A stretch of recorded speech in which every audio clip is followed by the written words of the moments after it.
Thank you for joining us, Matt, Laurie, and Christian. How are you guys doing today? Doing well, thank you. Fantastic. How are you doing? Doing amazing. We're Excited to be moving. here. Good morning. Good morning. I mean, good evening or good morning, depending on where we're all from. But thank you so much for joining us. I'm going to quickly go through the introductions. I'd like to introduce everybody to Matt Jacobson, Christian De Gregorio, and Laurie Ethier. I'll just quickly walk through each of their profiles. Matt Jacobson is Ducier Global School's founder and CEO, and he works alongside presidents, prime ministers, global CEOs, and other prominent leaders to deliver on the vision of providing sophisticated tertiary education, as well as while investing in educational improvements to public education systems across African nations. Uh, Moving on to Christian. Christian has been in the field of admissions for over 21 years, and he has an MS in secondary education counseling, as well as is a frequent presenter when he often advises students in crafting their college essays, how they should search for universities in the United States, and what goes on behind the scenes when a student application is being reviewed, right? And he's currently the director of international recruitment at York College of Pennsylvania. And finally, we have with us Laurie Ethier. Laurie is the Associate Vice President for Admissions at Midland University. And she's dedicated to student success, knowing that each student has their own definition for success, right? Her higher education experience includes student affairs, academic advising, and most recently, admissions as well. She's eager to be a resource to each of you during your college research, and I'm more than excited to actually hear from each and every one of you today.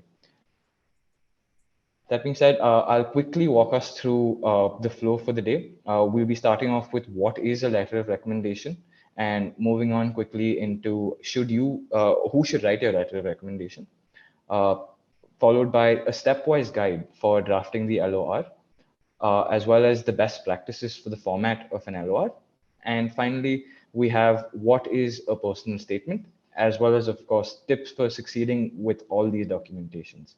That being said, like with every other session, we do have a great giveaway lined up for you guys. So be sure to stick with us till the end.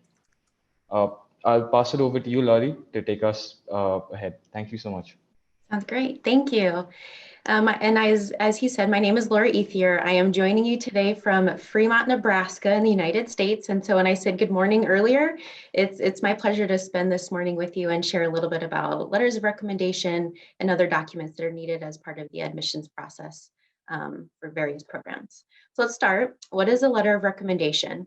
A letter of recommendation, often referred to as LOR, you may see that on many application checklists shortened in that way. So it's a way for universities to evaluate who you are and learn more about you and your personality using a third person's perspective. This is not a document that you will write, but you will guide the process in gathering these materials and working with other connections that you may have to develop this sort of letter. It's a way for the university to measure your skills and your accomplishments, and they're going to ask you to get this feedback from either a manager or one of your professors or a coworker. So simply put, it's a way to find more about you for the university to find more about you through a third party. So I've seen letters of recommendation been written by an employer. So if you have a part-time job, full-time job, or maybe you have had a previous campus job, if you're looking for a master's program, these would all be very appropriate people to reach out to ask for a letter of recommendation. This is the document that will support many of your other admissions documents. And so this is a really, really good way for us as the admissions representatives to get to know you on a deeper level. My colleagues here will share a little bit more about tips for success, what should be included and things like that. But I think the biggest takeaway when learning what a letter of recommendation is that this is a document that's written by somebody else as a reflection of you and your talents and skills and what you may bring to the program.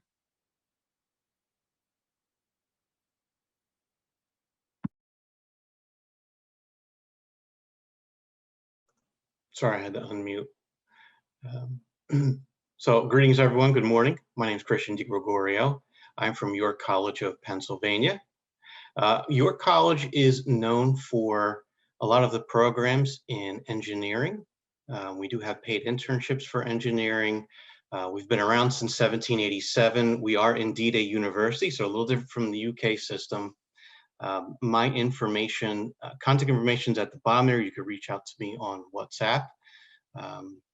I'd be happy to chat with you at any time. Next slide, please. All right, so what are the top factors that you need to consider, and how many letters of recommendation are you going to need?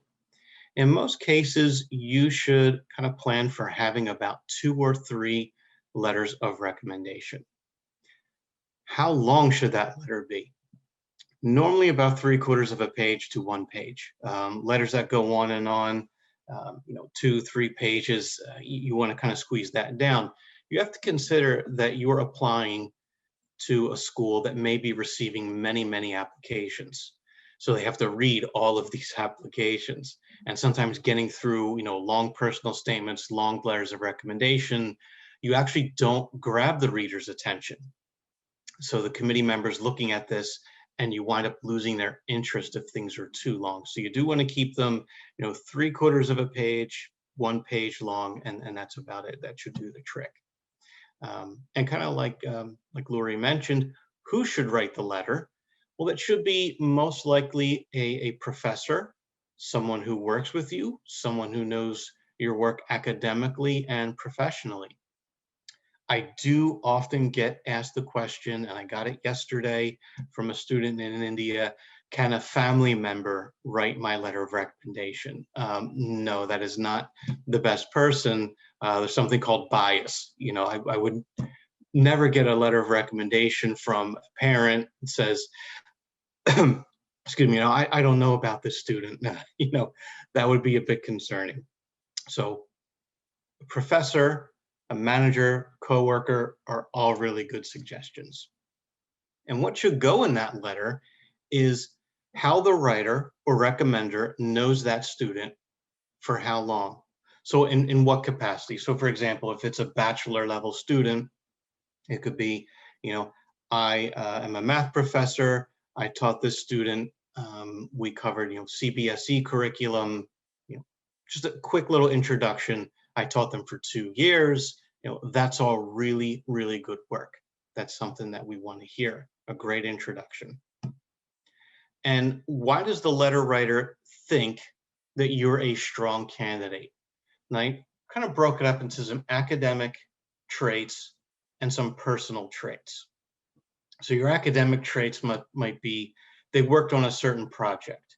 They did this in the classroom. They turned in all their work. They were a very reliable student. Those are all great examples. A personal trait might be something where, I will use the math professor example again. Okay, I taught this math professor, I taught this student, and at first they struggled, but they worked really hard, and now they're one of the better students in the class. They turned out to be, a really great student. That's a personal trait. We get to see how well the student is able to overcome obstacles. We get to see a little bit about their resilience, so that would be a personal trait that we would want to see. And we do, again, want to hear about the positive qualities about the student, why they would be successful at my school. And a letter writer should maintain a positive tone throughout the entire letter. All right. So there shouldn't really be anything negative, or if it is, it's how they overcame that obstacle or that situation, whatever it might be. Next slide, please. If a letter is for scholarship, all right, so there are different letters that need to be written and different formats. For the most part, again, what I covered in the previous slide would apply to all of the letters. But if one's particularly for a scholarship, the letter writer should include how the student meets the criteria for a scholarship. So for example, we have, our school, York College, Pennsylvania, has some very high level scholarships. And there can be letters of recommendation that can be submitted for that. The letter should apply to the criteria of the scholarship. In this case, would be about research. So if the letter writer is just stating it's a good person, they're good in the classroom, that might not be a beneficial letter. I want to know, since the scholarship is tied to research, what research maybe the student has done in the past, the capacity or potential for the student to perform research. I want that letter to directly apply to the criteria of that scholarship. It's very important. And how the student not only deserves it because they're a hard worker, they're very bright, and so forth, but they have the financial need, okay? So it's kind of like, we want to make sure that if they get the scholarship, that it is within their budget.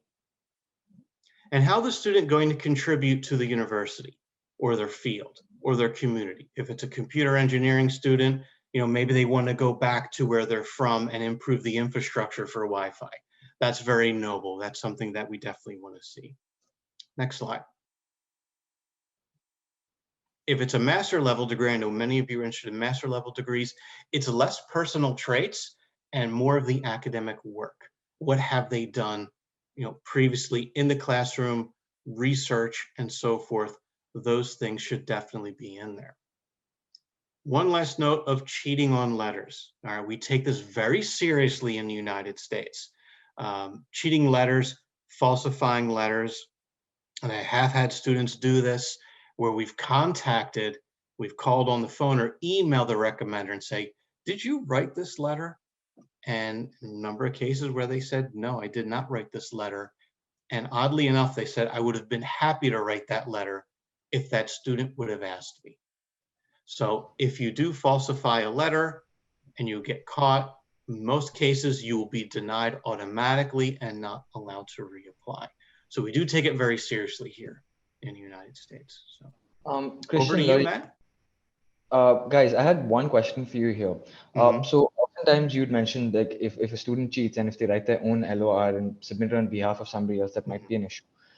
But in India, I've seen this happen quite a few times where organizations will ask the student to write their own LOR, and then they'll take that, work on that a bit more, understand that student through what they've written, and then based on that, decide what they want to sign off on. Would that be something that falls under this category of cheating? As long as the professor has the capacity and ability to edit the letter and submit it themselves, that's fine.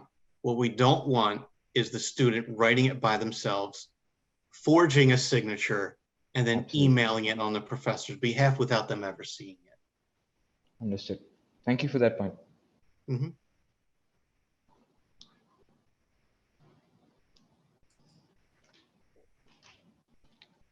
Over to you, Matt. Sorry, you're on mute. Thank you so much. Okay, hi everyone. My name's Matt and I'm from the Desir Global Business School, and it's a real pleasure to be able to have the opportunity to talk to you today. Excited to be on this panel with both Christian and Laurie. Christian and Laurie both represent fabulous United States colleges. We actually represent British colleges, which is maybe why the picture of that campus from our University of Wales partner looks probably a lot older than some of the US colleges might be. The partnerships that we represent are the University of Wales and the University of London, which are quite, University of East London, which are quite historical institutions, both from the 1800s. And so I mention that because the British system is different to the US system in a few ways. And that includes what would generally be expected in a letter of recommendation as well.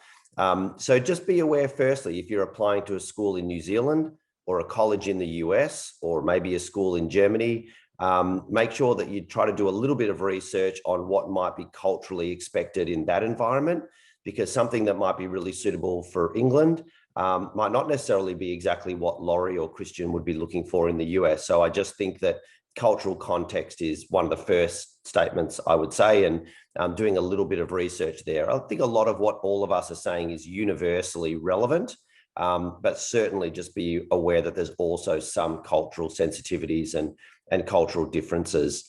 So if you want to just jump onto the next slide. Thank you. So who should write a reference letter and how to approach and prepare a referee? So these are really, really great points, because Laurie and Christian have already given some background information specifically about the letter, the construction of a letter, which is really, really excellent.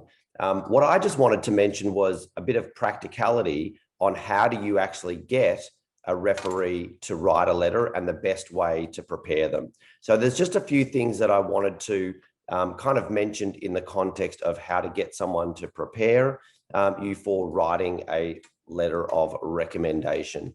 So one of the first things to do is to essentially remember that the people that you're going to be talking to and asking for a letter of recommendation, just assume a few things. So firstly, you know what you're looking for and you're aware of what a letter of recommendation is, even more so after this panel and hearing from the speakers today. But you should assume that the person you're asking has maybe never written a letter of recommendation, doesn't really know what a letter of recommendation is, and doesn't know what should go in it. And also assume people are just generally busy. You know, people have families, they've got work, etc. So you don't want to make it hard for someone. You want to make it easy for someone.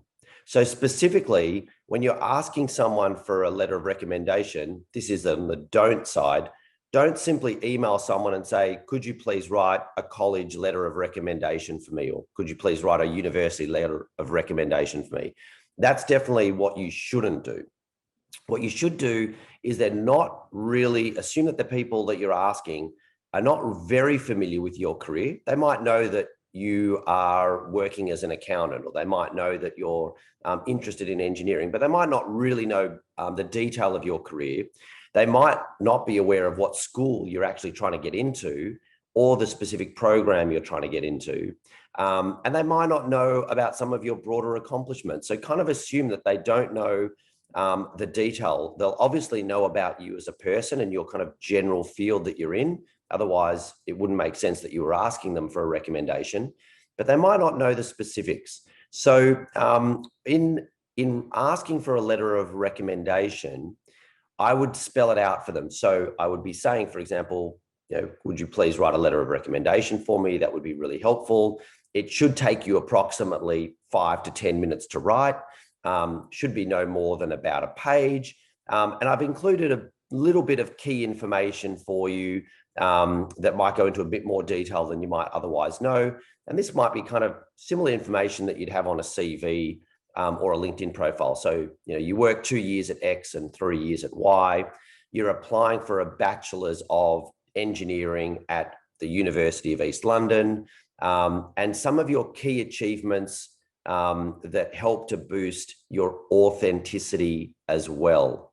So there's some of the things that I would actually be spelling out and giving a bit of background to someone. Laurie actually is going to be talking a bit more around personal statement. And so I'll leave it to Laurie to talk about that. The only thing I would mention is when writing a personal statement, I would do that first before you ask for the letter of reference, because you'll already be thinking about what are some of the key things that actually go into a letter. So you're kind of doing your own part of the work first, which might make it easier then to provide the relevant facts and information to the person you're asking to write a letter. So I would do your own homework first, write your own personal statement, and then provide a great example of a letter of recommendation. Again, assume the person's never even seen a college letter of recommendation before. So just attaching and saying, hey, if it helps, here's a really great example of what a letter of recommendation should look like. So, you know, definitely feel free to mention, you know, that you want them to conclude with why they think you would be a really suitable candidate, or as Christian said, a strong candidate for a program, and why you would overall be a great contribution to the school. In terms of who would write the letter, just think about it in the context of relevance. I think we already flagged that it shouldn't be a family member, obviously, shouldn't be a conflict. But aside from that, think about someone who is well respected and someone who is relevant. So if you're applying to do an MBA, maybe a general medical practitioner wouldn't be that relevant as a person doing a letter of recommendation to do an MBA program. On the other hand, if you're applying for a medical program, it would be absolutely fantastic and excellent to have someone who was a medical practitioner. So just think about, you know, the context of what is the field, and someone who can write a letter that understands that field, because it's more relevant to know whether you are suitable for that program.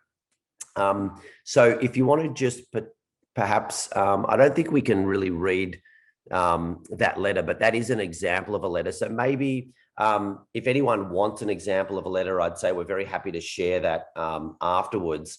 And you can email that through, because that's an actual letter of recommendation. The black is obviously taking away people's names, but that gives really the right structure of the sorts of things that I talked about. And sending that to someone with a few key points, I think you'll get a lot more chance of a yes, rather than just saying, hey, could you help me with a letter? And someone going, oh, I'd kind of like to help, but I'm not really sure what to do. And you don't want to make it, as I say, hard for someone. So that's pretty much it for me. The only conclusion I just wanted to mention, I didn't talk too much about the DeSer Global Business School, but essentially we provide British online, fully online accredited degrees. So 100% online accredited degrees by the University of Wales and the University of East London, at both bachelor degrees and MBA. So I think the email for me is in the slide deck, but certainly ask iSchoolConnect if anyone wants to find out more about doing fully online British accredited degrees. We'd of course be happy to chat, and thanks so much for having us. Awesome. Thank you so much, Matt. I see the sample LOR. I believe it's something that maybe you've written for a colleague of yours. At least I see CEO and founder at the bottom, so I just assumed that. No, that's not actually mine. That's not my recommendation letter. That is actually a genuine letter of recommendation that someone's written for a student for one of our programs. Got it. So I wanted to ask, what's the difference between, say, a professional LOR and academic LOR? Is there a difference in structure and format, or do they follow the same? Yeah, I'm not sure if the structure necessarily is the same. I think, and this is maybe, that's a great question. I think this is maybe more of a point around the cultural difference. And I don't want to speak on behalf of Laurie and Christian, because we're not an American college, and maybe this isn't correct, but my kind of feel is that American colleges really look for a well-rounded individual and want to see kind of some broad achievements, that they're very community engaged, they've been involved in sports, and you know, they're a great all-round individual. In the UK context, it's actually a lot more narrow. Really, all they are caring about is this person suitable academically to achieve and succeed in this particular program. So they don't want someone enrolling into a master's program that they don't feel will actually be able to succeed in that program. They don't want to enroll a student and have them fail. So really, they're not worried too much about, you know, were you the captain of a sports team, or the fact that you've got, you know, really fabulous awards for community engagement. They're great individual achievements, but you can add them in. There's no harm in adding them. But really, in a UK context, they're looking for, if I use an example of an MBA, so-and-so has worked 3 years managing teams in this context, 4 years managing teams in this context. They're a wonderful leader. They're a great people person. They understand the strategy of business together with a hard work ethic. You know, the things that would work well in the context of doing that program is really more relevant in a British context. Got it. I love that perspective of bringing in culture and the perspective that each culture and belief would have. Laurie, Christian, any points to add here? Would you think that it maybe differs regionally in the US even maybe?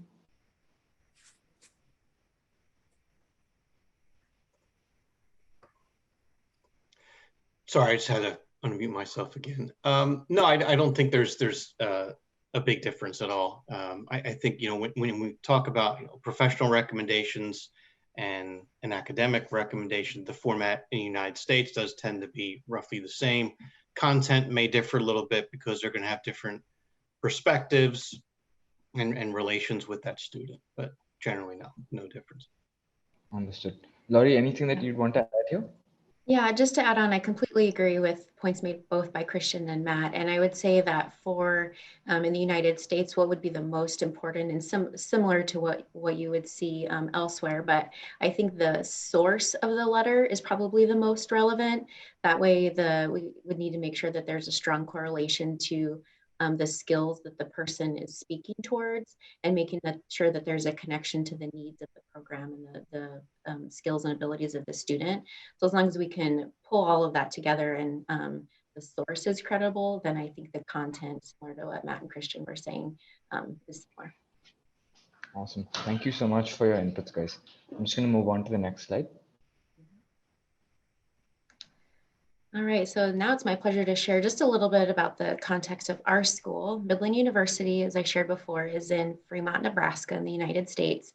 We are a small private liberal arts college, and so we're a 4-year undergraduate college, and we do also offer certain graduate degrees. At this time, all of our undergraduate programs are in person.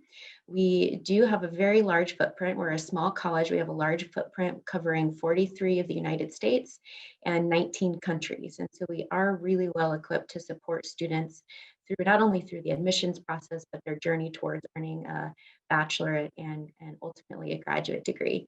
We have a number of students who come to Midland University to pursue their undergraduate degree and then are able to transition to our graduate programs and help in a number of capacities through a graduate assistant type of role. So 100% of our undergraduate students that come to Midland are on scholarship. And so that's often appealing to, especially to international students, that there are funds available for our students. So I'll provide my contact information here in the chat just a little bit later, but be happy to continue that conversation with anyone who might be interested in a small college experience in Nebraska. Some of the programs we're most noted for are nursing, education, and I would also throw in there some of our health professions degrees as well. Okay. We also have a large population. I should share the profile of our student. We have a large population of our students on the undergraduate side who are participating in athletics or arts scholarships. So we have 33 varsity sports, and it's a very fun, vibrant campus community. All right, so let's talk a little bit, next slide, please. Let's talk a little bit about personal statements. So we've spent the majority of our time with you today talking about letters of recommendation. And I would say one of the main difference between the letter of recommendation and the personal statement is the author. So the personal statement is written by a student, and it's a short sample of writing that just complements all of the other admissions documents that you would send in, whether that be resume or transcripts. That just helps the university understand a little bit more about who you are as a person. The personal statement will complement the other materials, but what this allows us in the admissions world to do, or whatever the purpose of the personal statement might be, which we'll get to in just a minute, it lets us understand more about the student at a very detailed level. So you can share about your experiences and your talents and your strengths through specific examples and stories. So these stories tell the audience why you'd be a good addition to the program, how your goals are matched with the offerings of the program, and how you can contribute to the campus community. So in the personal statement, there'll be a variety of different topics that you'll be writing on.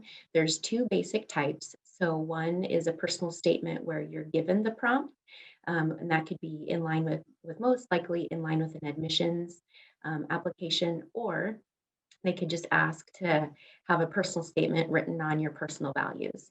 And so the content, again, is mostly in support of other documents that you would share, but really just tells a story around the skills and experiences that you would bring to the table. Next slide, please. So what is a personal statement and how is it different than a letter of recommendation? As I shared, the author is the main difference, and the personal statement is written by the student and a letter of recommendation is written by a third party. What is most important in a personal statement is for you to bring your true, authentic self and share your voice. If you are writing for a master's program, the voice will be a little bit different than if you're a high school student applying to an undergraduate program. And also, again, different if you're applying to a professional PhD type of program. Your voice is important, but you want to become present yourself and think about the way in which you're presenting yourself. And to Matt and Christian's points earlier, it's important to understand who the audience is that will be reading this letter as well, or the personal statement as well. If you are writing a personal statement for a PhD program, the content that you're going to want to include is going to be very specific to your work experiences in your graduate studies and undergraduate studies. While if you're writing a personal statement for an undergraduate program, the experiences and community involvement and things like that will be a very, very important topic for you to cover. Also with the personal statement, similar to the points that were made earlier, the shorter and more concise you can be while still making your point will really help you stand apart. A personal statement that's more than 2 pages long is going to take the reader a long time to get through, and really for the reader to be able to see who you are, clearly be able to read your writing and get to the content and the meat will really help them make the connection to your skills and if you're a good match for the program. So personal statement prompts and topics. So as I shared before, there's 2 basic content topic points, if you will. So there's a specific topic. You're going to want to make sure that you have done your research. You're going to want to make sure that the program that you're writing the personal statement for, you understand the values, the vision, and the mission of the company, organization, or school that you're writing to. And then if there's a specific prompt, sounds easy, but be sure to answer the prompt. Be sure to answer the question in a very direct and specific way using personal examples. And when I say personal examples, I mean speaking specifically to a job that you performed and reached a goal, and explain how that relates to the goals of the program that you're applying for. Or you could talk about a certain course that you did really well in, or even share a moment of growth. You could talk about a failure and how you worked through it and worked hard and tried to and come out of that. So the second type of topic, if you will, is a very open topic where they say, write a page about yourself, right? It seems easy, but oftentimes that's the hardest thing to do, is just to sit down and write a topic about yourself. But the things that you should include in a personal statement with an open topic are specific skills, and these can be academic, personal. You can share a little bit about your career goals and how all of those are related as well. If you have taken any specific personality tests like the Gallup Strengths Finder, our university is a Gallup Strengths School. And so if you've taken things like that where you can clearly articulate any of your skills, abilities, and strengths, I would encourage you to include those, because again, this is almost like an elevator pitch, if you will. You have 1 page to really sell yourself and your strengths, and you want to be sure to maximize that opportunity. Lessons learned in an open prompt situation, sharing a lesson learned is powerful. You're going to want to, make sure that you approach this in a professional setting and share what you've learned and how you will use those lessons learned in the program that you're applying for. Make any connections to the program or intentions with the program, any way that you can personally connect with the mission, vision, and values of the institution or the program that you're applying for will really help you stand out against other candidates if you can clearly articulate how your personal values match those of the program. It'd also be helpful for you to share your future goals, how those may align. If you could share maybe a 5 or 10-year plan and how the program that you're applying for will set you up to reach those. So it'd be a nice moment, again, to really sell yourself and your values and what you're working towards. If there is a life moment that you would like to share on in a personal statement, a reflection would be a great, again, moment of growth for you to focus on. But I would, again, encourage you to keep a positive tone, as this is your moment to sell yourself and what you would bring to the team. Also, as you're writing this letter of recommendation, remember that the people who are reviewing your application are reviewing a number of applications. And so just a general tone of appreciation and professionalism for the review that's being done by either the admissions team or committee is very appropriate to include in that personal statement. Okay, slide. Please. Awesome. Thank you so much, Laurie. I actually had a question on this one. You mentioned there's no set format. It should be as brief as possible. You emphasize on brevity and maybe trying to keep it to 1 to 2 pages. But would there be like you mentioned, like there's so many of these coming to admissions officers. Would there be a maximum word limit maybe that sometimes they suggest, or is this something that's purely up to you? Well, in a slide or two, I give an example of the personal statement prompt that we share for my university, and we're specific about that. And so I would say in most times I would try to keep it to 1 page in length. Should be similar to a resume, should be able to look at it and pull the points out very easily. For our university specifically, we ask only for 2 to 3 paragraphs.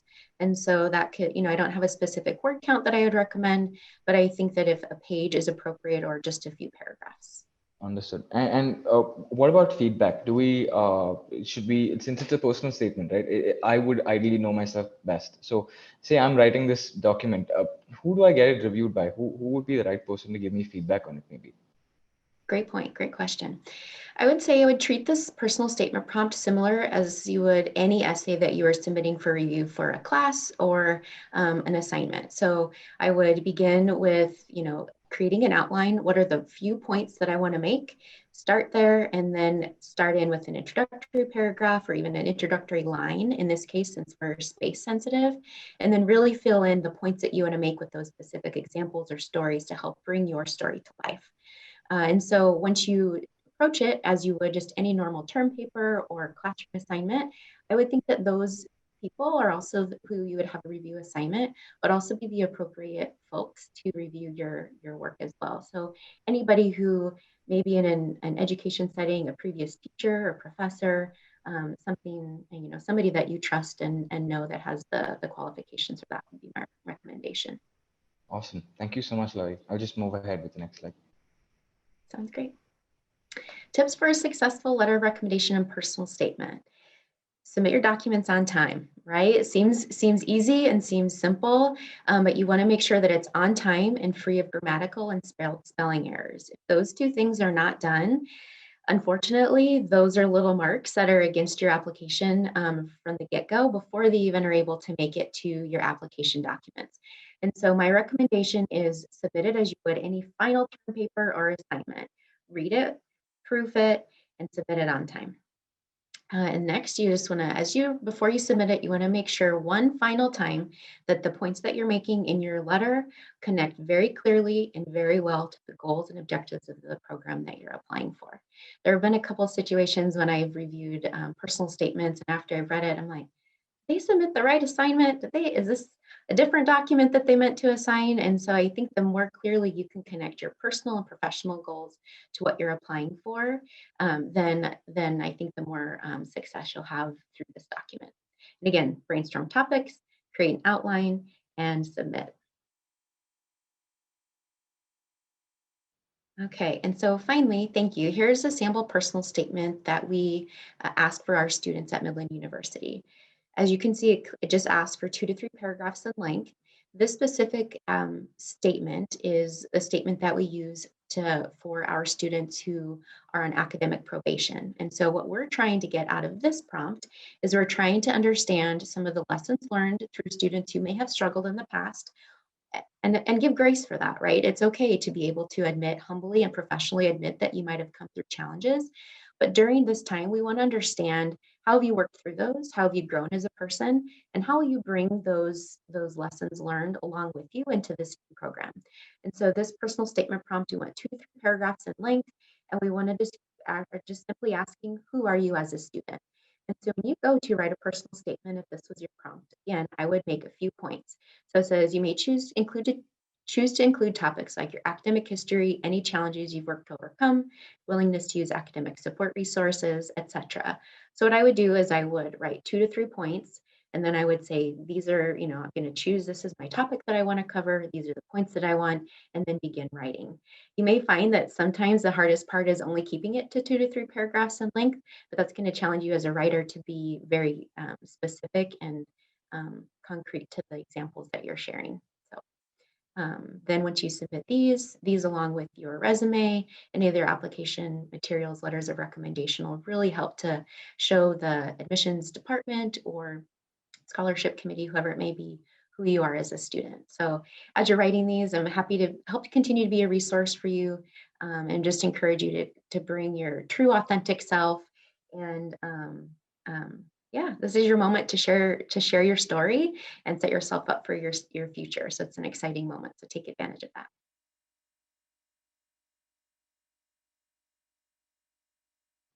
Awesome. Thank you all three for all the wonderful points. There's quite a few questions in the Q&A section, so I'm just gonna start going through them. Laurie, one of the points that you mentioned were grammar and punctuation, and how having issues in your grammatical, in grammar or in what you've written, having even tiny things could be a black mark on your profile for a while. Uh, there's actually two different schools of thoughts here, right? One is British English and American English. Do students get penalized for that?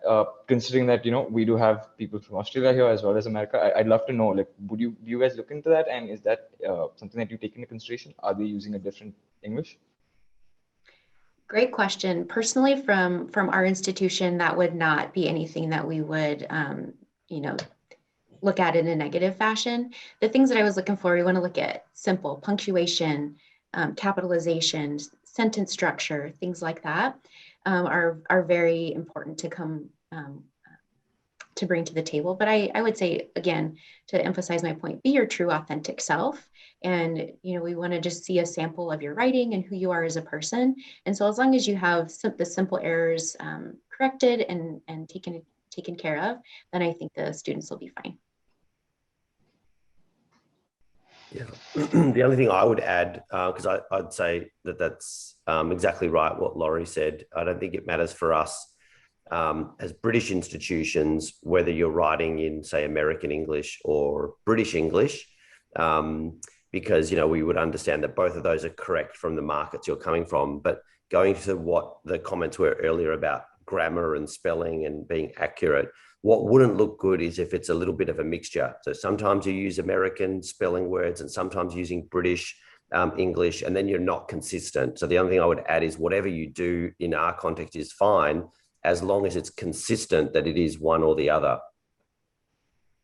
Got it. Yeah, I mean, the big differences is maybe vocabulary and spelling. But even I find myself sending an email to a student and I go, oh, what they must think of me, because I just use a completely different vocabulary or a spelling of a word. So it happens. Got it. Thank you for that input. So there's another question. A lot of times universities only accept LORs coming directly from the person submitting it. So a lot of students here are still in school. So they're asking how can they get their school to submit the LOR to the university that they're applying to? So a lot of times, I'll jump in. A lot of times you'll be asked to submit a letter, and the letter should come directly from the recommender, the referee, the writer, whoever. When it gets to master's degrees in the United States, what you may find is that if you're applying for that master's degree, you submit your application and you submit the names and the contact information of those recommenders. Recommenders are then sent a link directly to them. The recommender clicks on the link, they're taken to a form, they complete the form, they click submit, and then that's how we get it. A lot of schools do it that way as well. Awesome. Another question for anybody that would like to take this up. What about visiting faculty? So a lot of universities have visiting faculty, sometimes from international destinations in India. Should they, and would it be relevant to get a LOR from one of these people, because they might be there just for a short period of time? I definitely think that a visiting faculty would be an appropriate faculty member to write a letter of recommendation, as long as they know you. If you have a relationship with the faculty member and you've either been in their class or you worked alongside them on a project or something like that, then I think it is definitely appropriate, as long as they know you in an academic setting or in the setting that would mirror the program setting that you're applying for. Yeah, I totally agree. And I would just confirm what I was saying earlier about relevance. So I don't think it matters so much if it's a permanent faculty, a visiting faculty, or not even faculty at all, someone working professionally, if it's relevant to the field. So if you're applying for a mathematics program and it's a visiting professor who's well respected in mathematics and took you for a class, or was your teaching assistant that was supporting you or whatever, and that person knows that you're, really switched on, capable, motivated, absolutely fantastic. So I think that there's no problem in that person's background, visiting or permanent, more so the relevance to your application in the field of study. Awesome. Thank you for that. There's another question on, so basically, as you mentioned, relevance, right? So there's quite a few questions. I've worked with my professor for 5 months. So I'm assuming all of those go back to the same thing. How relevant is that professor, as well as how well do they know you, right? How can they really take that opportunity to recommend you? There's another interesting one. Again, I think this is also answered where if, say, there's a professor from a college that you're studying at, but they've quit. And now they want to give you that LOR. So there will be a mismatch between, your CV or your resume saying that I studied at this school, and then I'm getting an LOR from a professor who is now teaching at another school. So does that impact you negatively? How do you convey that, okay, there is, this professor did teach previously at the same school as me? I think that goes back to one of the first slides that we did. First off, it will not penalize you. But you should, when the introduction for that letter comes in, saying, this is how I know the student, this is where I've taught them, this was my role, this is for how long I've known them or worked with them. That's where that comes into play. And that should not penalize you in any way. Awesome. Is there a difference between, say, a postal statement for the US and the UK and Australia? I believe we did touch upon cultural aspects. Is there anything else that differentiates them really?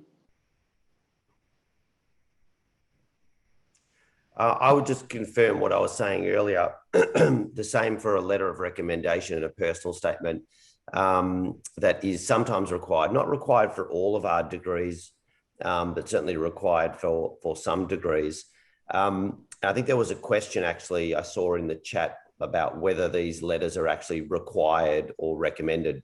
Different universities will have different policies, and each program might have a different policy. So definitely make sure that you know exactly what the requirements are and whether it's mandatory or recommended. But for a personal statement, same principle as before, that for British universities, it's really more about identifying that you are a suitable candidate for that specific degree program. So any work experience, passion that you have for engineering, if you're applying for engineering, how many years you've worked as an engineer, some exciting projects maybe that you've worked on. And yes, as I say, it's not a problem to add in that maybe you were a lifeguard for 5 years and, supporting your community, but it's not really going to help you that much, and it's not typically that relevant. So in the British context, I would just say, again, focus more on why you will be able to actually succeed and be a good contributor for the program. It's not just you individually being able to get into program X. You want to actually be contributing to the program as a whole, and that you bring something as a student that will make this actually beneficial to other students, because you want that cross-cultural dynamic and mix of interesting perspectives. And so, think about it in that way. What are you actually bringing to this group of students who are going to be studying this program? Got it. Guys, a few other questions. So there's the whole concept of home tutors, right? Students take support from professors that might, or even people that are experts in certain subjects, and they teach you that subject after class or after school, right? So would getting an LOR from your personal tutor be a good idea? Would that affect badly, or would that be accepted?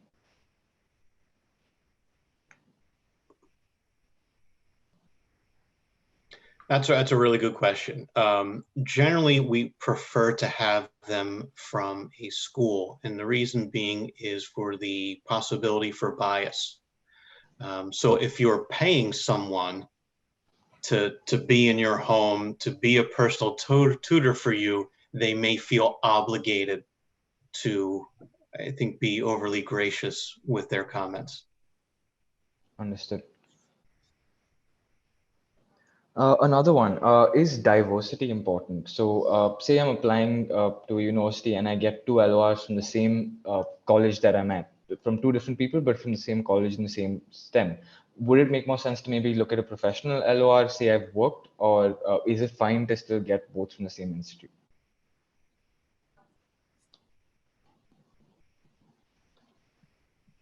That's a great question. I think that, yes, the diversity would definitely help to speak to the experiences that you've had as an individual, both personally and professionally, but I don't know if it necessarily is a requirement. So I think, again, going back to relevance and content would be the direction that I would coach students into, as opposed to trying to seek references from outside of the same university. If all of your experience is at one place and it's relevant, and you know that you have deep connections there and they're supportive of your future goals, then I think that I would coach students to seek the truest connections before seeking letters of recommendation from different schools or different institutions. Got it. One final question for all three of you. So say a student wants to apply to multiple institutes, and they each have the whole self-submitted process required, right? Where the recommender goes ahead and sends out the recommendations themselves. Would that person be required to say have the recommender fill out that same thing 12 times, or is there a process that makes that easier on the recommender? I think it would go back to the structure of the letter of recommendation. If it was a graduate program or a program that was similar to the structure that Christian shared before, there would need to be separate submissions for each of the schools, and each school would definitely have their own process. If there's a letter, I think I would just want to make sure that the letter wasn't very specific, that said, I recommend the student for this program at this school. And then to use that multiple times, that would not necessarily look good for the student. But Right. I think that if there was a general letter of recommendation, you could do that. But I still think that I would coach the students into seeking specific letters of recommendation for the specific program that you're looking to. Got it. Also, on the personal statement side of things, I would encourage a student to, just like you would a cover letter or a resume when you're submitting a job application, possibly start with the same core, and if you're wanting to share the same traits and same values because they're important to you in a personal statement, or the same examples, same professional experiences, you could start with the same core or the same points that you want to make. But I would encourage a student to alter their personal statement to the specific needs of each program. Understood. Yeah, Thank you. I would. Oh, please go ahead, Matt. I was just going to say, for a personal statement, absolutely, it's yourself, and you should really be personalizing about the specific school and the specific program.